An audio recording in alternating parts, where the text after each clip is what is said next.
The room smelled like old wood and quiet money, the kind of quiet that had learned to sit comfortably with itself over decades. Portraits of stern men and elegant women lined the walls, their eyes following everyone who entered the reading room as if they were still guarding their secrets. The long mahogany table at the center gleamed under soft chandelier light, polished so perfectly it reflected the tense faces gathered around it. Chairs scraped lightly as people adjusted their posture, each movement filled with expectation. Today was the will reading, and everyone believed they already knew how it would end. At the far end of the room sat a young black girl named Amara Johnson. She kept her hands folded in her lap, fingers interlocked tightly, not out of fear but habit. She had learned early that stillness made people forget you were there. Her simple navy blue dress stood in sharp contrast to the designer suits and pearls surrounding her. She felt the weight of curious glances, some subtle, others boldly dismissive. Whispers drifted across the room like smoke, never quite landing but always present. Most of the people seated there were relatives of the late Eleanor Whitmore, a wealthy philanthropist whose name was etched into hospitals, libraries, and scholarships across the state. The Whitmores were old money, proud of it, and deeply protective of their legacy. To them, this reading was a formality, a final ritual before dividing what they already believed belonged to them. Amara, in their eyes, was an error in the invitation list. A woman in a cream-colored suit leaned toward another and murmured just loud enough to be heard, "Is she lost?" Her lips curled into a smile that didn't reach her eyes. A man beside her chuckled softly, shaking his head. "Probably here with one of the staff," he said, adjusting his cufflinks as if the matter were settled. Laughter rippled quietly through their side of the table, restrained but cruel in its confidence. Amara stared at the wood grain in front of her, tracing invisible lines with her eyes. She had heard worse before. Growing up in a small apartment on the south side of the city taught her how to absorb judgment without flinching. What they didn't know, what none of them bothered to ask, was why she had been invited at all. And Amara wasn't about to explain herself. She had promised Grandma Ellie she wouldn't. At precisely 10 o'clock, the door at the side of the room opened, and the lawyer entered. He was a tall man with silver hair and a presence that demanded silence without asking for it. His name was Jonathan Hale, and he had handled Eleanor Whitmore's affairs for over 20 years. The murmurs died instantly as he took his seat at the head of the table, a thick leather folder placed carefully before him. "Good morning," he said, his voice calm and deliberate. "We are here to read the last will and testament of Eleanor Margaret Whitmore." He paused, letting the weight of the moment settle. Several people leaned forward, anticipation sharpening their expressions. Pens were readied, as if this were a business meeting rather than a farewell. Jonathan's eyes briefly scanned the room, lingering for a fraction of a second on Amara. Not with surprise, not with judgment, but with recognition. He gave a subtle nod, one only she seemed to notice. Her shoulders relaxed just slightly. The lawyer began with the expected formalities, listing properties, accounts, and charitable donations. As names were read, satisfied smiles appeared, followed by calculating ones. Each mention confirmed what they already believed, that the Whitmore fortune would stay exactly where it belonged. A few people exchanged triumphant glances, silently tallying their gains. Then came the first interruption. "Excuse me," said a man with slicked-back hair and a gold watch that caught the light every time he moved his wrist. "I just want to clarify something." He gestured vaguely in Amara's direction.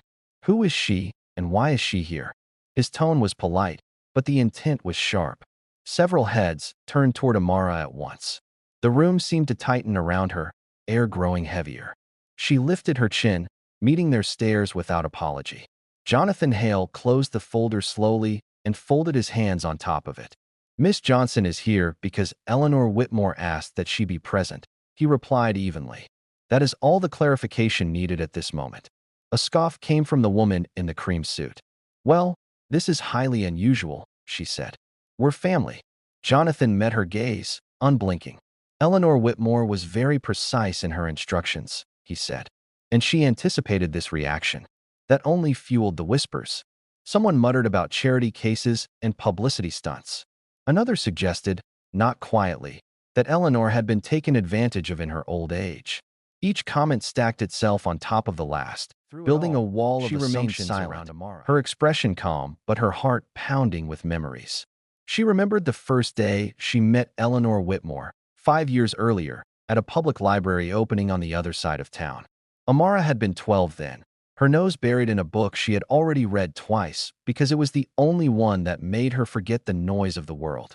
Eleanor had noticed her sitting alone, completely absorbed, and struck up a conversation that lasted hours. That conversation had changed everything. Back in the present, Jonathan cleared his throat and resumed reading. More assets, more confirmations. The Whitmores relaxed again, convinced the oddity would pass. Amara, they assumed, would fade back into whatever background she came from once the paperwork was done. Then Jonathan reached the section of the will marked with a red ribbon. "I will now read a personal statement from Eleanor Whitmore," he announced. She instructed that it be read aloud, in full. The room stilled. Even the most arrogant among them straightened, recognizing the seriousness in his tone. Jonathan began to read Eleanor's words, her voice almost audible through his careful cadence. She spoke of legacy, not as wealth, but as impact. She spoke of kindness unnoticed and intelligence underestimated. With every sentence, discomfort crept into the room. Some shifted in their seats, others frowned, sensing a turn they hadn't prepared for. Amara felt her throat tighten. She had heard these words before, spoken softly across a kitchen table over cups of tea. Hearing them now, in this room, was different. It felt like standing in a storm with nowhere to hide. The statement ended, and silence followed, thick and uneasy. Jonathan turned the page. "I will now proceed with the remaining distributions," he said. Names were called again, but this time, the amounts were smaller. Much smaller. Confusion flickered across faces. Someone whispered, "That can't be right." Another shook his head in disbelief. Finally, Jonathan adjusted his glasses and spoke the name that cracked the room open. "To Amara Johnson," he read, "I leave my primary residence, the remainder of my investment portfolio, and full rights to the Whitmore Foundation."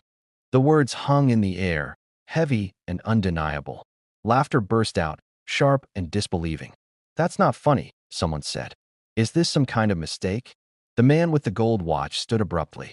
"You expect us to believe she gets everything?" Jonathan didn't raise his voice. He didn't need to. "There is no mistake," he said. "Eleanor Whitmore was of sound mind. This will has been reviewed, revised, and confirmed multiple times." All eyes turned to Amara. The mocking smiles were gone now, replaced by shock, anger, and something dangerously close to fear. She stood slowly, the chair scraping softly behind her. For the first time, she spoke. "My name," she said clearly, "is Amara Johnson." The lawyer looked at her with quiet encouragement as she continued. "And Eleanor Whitmore was my grandmother." The room exploded into noise the moment the word grandmother landed. Chairs scraped back, voices overlapped, and disbelief turned instantly into outrage. Someone laughed again, but this time it was hollow, brittle. Another person slammed a palm on the table, demanding explanations that no one was ready to give. The polished calm of the Whitmore family cracked wide open, revealing panic beneath generations of entitlement. "That's impossible," the woman in the cream suit snapped, standing so fast her chair nearly toppled. "Eleanor Whitmore did not have a black granddaughter. We would have known." Her words were sharp, each one meant to cut Amara down to size, to erase her with certainty alone. Amara didn't flinch. She had expected this. Eleanor had warned her. She had said, gently but firmly, "They will try to tell you who you are. Don't let them." So Amara stood straight, shoulders squared, eyes steady, letting the storm rage around her without stepping into it. Jonathan Hale raised his hand, and slowly, reluctantly, the noise faded. "Mrs. Whitmore anticipated these reactions," he said, "which is why she left documentation." He reached into the leather folder and removed a smaller file, thick with papers. Birth records, adoption records, DNA confirmations, and personal letters. The man with the gold watch shook his head violently. "No, no, no, no. This is a setup. Eleanor was manipulated." He pointed directly at Amara. "She was a child, easily influenced. This is some kind of charity case gone too far." Amara felt heat rise in her chest, but she didn't speak. Not yet. Jonathan slid a document across the table toward the center, where everyone could see the official seal. Eleanor Whitmore gave birth to a daughter in 1989, he said calmly. That child was placed for adoption under circumstances Eleanor later described as the greatest regret of her life. This time edged with uncertainty. That daughter is Amara Johnson's mother. Silence followed, stunned and heavy. The woman in cream sank back into her chair, color draining from her face. That was never spoken of, she whispered, more to herself than anyone else. No, Jonathan replied. It wasn't. Eleanor was pressured to hide it. Her family made it very clear what would happen to her inheritance, her standing, her future, if she didn't. His gaze swept the room pointedly. She complied. For a time, Amara finally spoke again, her voice steady but layered with emotion. My mother didn't know who her biological mother was until she was 32, she said. She found Eleanor through medical records. They met in private. No press, no family gatherings. Just two people trying to understand what had been taken from them. The Whitmores sat frozen, trapped between denial and dawning truth. Some stared at Amara as if she were a ghost. Others avoided her eyes entirely. My mom died when I was 10, Amara continued. Cancer. Her voice softened, but she didn't stop. Eleanor found me a year later. She said she wouldn't make the same mistake twice. Jonathan opened another letter, this one written in Eleanor's familiar looping script. He read aloud how she had watched Amara from a distance at first, how she had seen her curiosity, her hunger for knowledge, her quiet resilience. How she had chosen to step into her life not as a wealthy benefactor, but as family. She tutored me, Amara said. She listened to me. She let me talk about books for hours. She told me stories about her childhood, about mistakes she made because she was afraid. She promised me she would be brave this time. A man near the end of the table scoffed weakly. Even if this is true, giving her everything is excessive. The foundation, the house, this is legacy property. Jonathan met his eyes. And Eleanor believed Amara was the best person to protect that legacy. The word legacy hung differently now. No longer a synonym for wealth, but for correction. Another relative stood, anger giving way to desperation. So that's it. We're just cut out. His voice cracked on the last words. Jonathan didn't answer immediately. Instead, he turned another page. Eleanor left provisions for all family members, he said. But she was very specific about roles. The Whitmore Foundation will continue its work under Amara Johnson's leadership. She has already been involved for 3 years. That drew fresh gasps. Involved how? Someone demanded. As a junior advisor, Jonathan replied. Under a different last name, at Eleanor's request. Amara nodded. I helped redesign the scholarship selection process, she said. We expanded it to include students from underfunded districts. Applications doubled. Graduation rates went up. A few faces shifted, recognition flickering. They had praised those results at board meetings, never once wondering who had helped make them happen. You let a child run our foundation? The man with the gold watch sneered. No, Amara said calmly. I earned my seat. And I listened. Jonathan closed the folder at last. Eleanor Whitmore believed that listening was the greatest leadership skill of all. The room felt smaller now, walls closing in on egos that had once filled it comfortably. Some relatives looked angry. Others looked ashamed. A few looked afraid of what this meant for their future. Amara took a slow breath. I didn't ask for this, she said. I didn't even want to be here today. But Eleanor asked me to come because she wanted the truth spoken out loud. She said silence was how she lost her first daughter. No one interrupted her this time. I'm not here to take anything from you, Amara continued. I'm here to finish what she started. To make sure her name stands for something real. Jonathan nodded. This concludes the reading of the will, he said. Any legal challenges will be addressed through proper channels. Chairs moved again, but differently now. Not with arrogance, but with uncertainty. People gathered their things slowly, whispering in lower, more cautious tones. Some avoided Amara entirely. Others stole glances, reassessing everything they thought they knew. As the room emptied, only Amara and Jonathan remained. Sunlight streamed through the tall windows, illuminating dust motes in the air like tiny witnesses. You did well, Jonathan said quietly. Amara let out a breath she felt she'd been holding for years. She taught me, she replied. Jonathan smiled softly. She would be very proud. Amara looked around the room one last time, at the portraits on the walls. For the first time, they didn't feel like judges. They felt like history. And history, she knew now, before the sun set that same day. By the next morning, Amara's phone buzzed nonstop with notifications she didn't answer. Voicemails piled up. Emails arrived from addresses she didn't recognize, written in tones that swung wildly between polite concern and thinly veiled threats. Somewhere between those extremes were messages from relatives who suddenly wanted to talk, as if conversation alone could reverse what had already been written into law. Jonathan Hale warned her this would happen. Eleanor had warned her too. They won't fight you because you're wrong, Eleanor had said once, stirring sugar into her tea. They'll fight you because you remind them of what they chose to ignore. The first injunction was filed 3 days later. The Whitmore estate froze temporarily, just as Jonathan predicted. Newspapers didn't have the full story yet, but rumors moved faster than facts. Headlines danced around phrases like mysterious heir and secret family history. Online comment sections became battlegrounds, strangers arguing about bloodlines and entitlement without ever knowing the people involved. Amara stayed quiet. She moved into a small guest apartment Eleanor had kept for years, untouched by the grandeur of the main house. The estate itself felt too loud, too filled with echoes of people who never wanted her there. The guest apartment was simple: bookshelves, a desk by the window, a kettle Eleanor had used every morning. It smelled faintly of lavender and old paper. That was where Amara worked. She reviewed foundation reports late into the night, cross-referencing budgets, impact statements, scholarship outcomes. She wasn't trying to prove anything anymore. She was trying to protect something.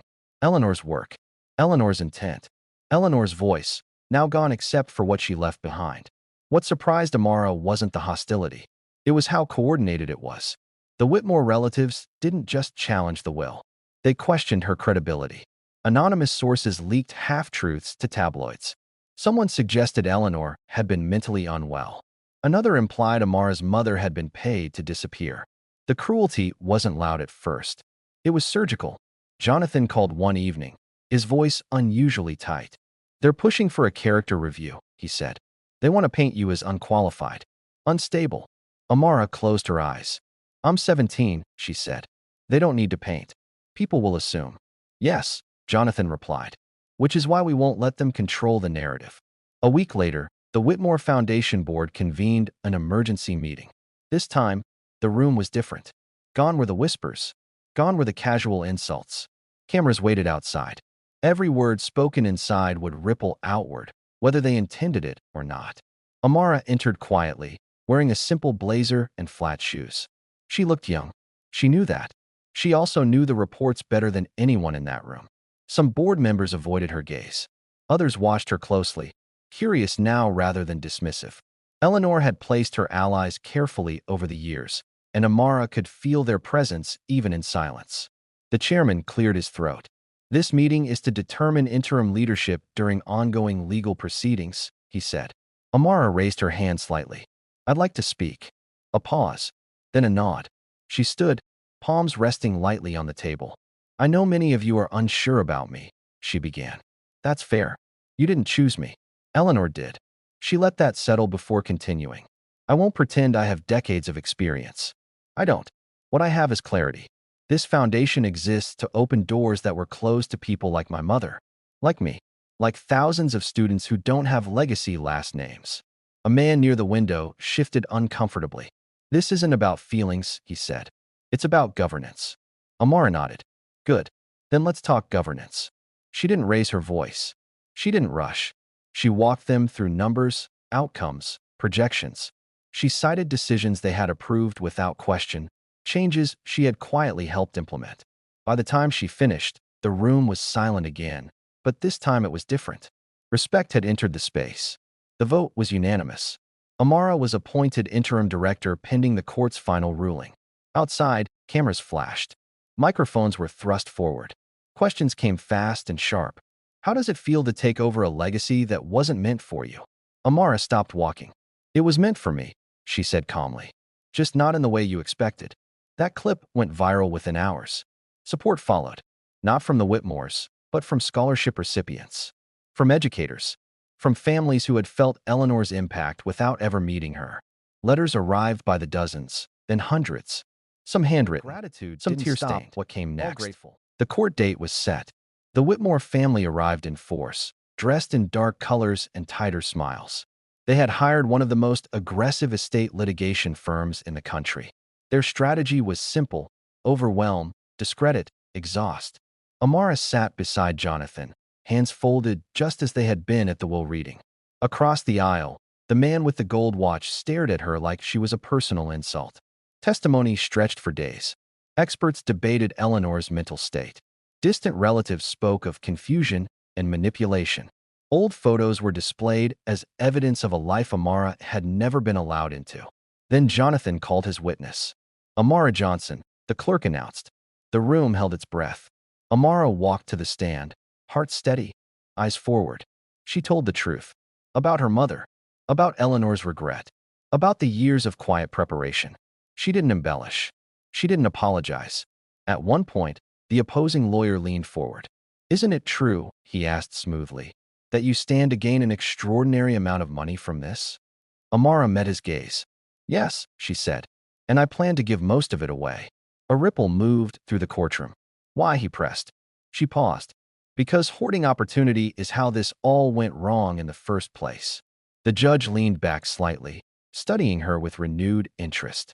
The final witness was unexpected. A former Whitmore housekeeper took the stand, hands shaking. She spoke of Eleanor's private grief, of nursery rooms prepared and then emptied, of letters written and hidden away, of a woman trapped by her own name. By the time closing arguments began, the room felt different.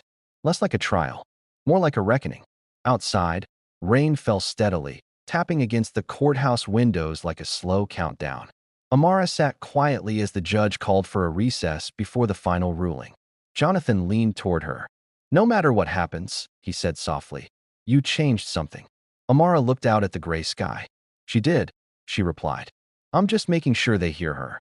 Somewhere beyond the courtroom walls, the Whitmore legacy stood on the edge of transformation, and the final word had not yet been spoken. The courtroom was silent when the judge returned. Everyone stood, the scrape of benches echoing louder than it should have. The Whitmore family formed a tight line on one side, faces carefully controlled, eyes sharp with expectation. On the other side, Amara remained still, her hands folded, her gaze calm. She didn't pray. Eleanor had taught her something better than that. Prepare, speak truth, and accept the outcome. The judge adjusted his glasses and looked down at the file in front of him, thick with testimony, records, and history that had waited far too long to be acknowledged. "This case," he began, "is not simply about inheritance." His voice was steady, deliberate. Every word landed with weight. "It is about intent, about whether a woman had the legal and mental capacity to decide what would become of her life's work. After reviewing the evidence, listening to witnesses, and examining the documentation, this court finds no basis to invalidate Eleanor Whitmore's will." A sharp intake of breath rippled through the room. "The will stands," the judge continued, "in full." For a moment, no one moved. The words seemed too large to process all at once. Then the meaning sank in. The Whitmore family erupted, not loudly, but visibly. Hands clenched, faces tightened. One woman sank back into her seat, staring straight ahead as if the room had disappeared around her.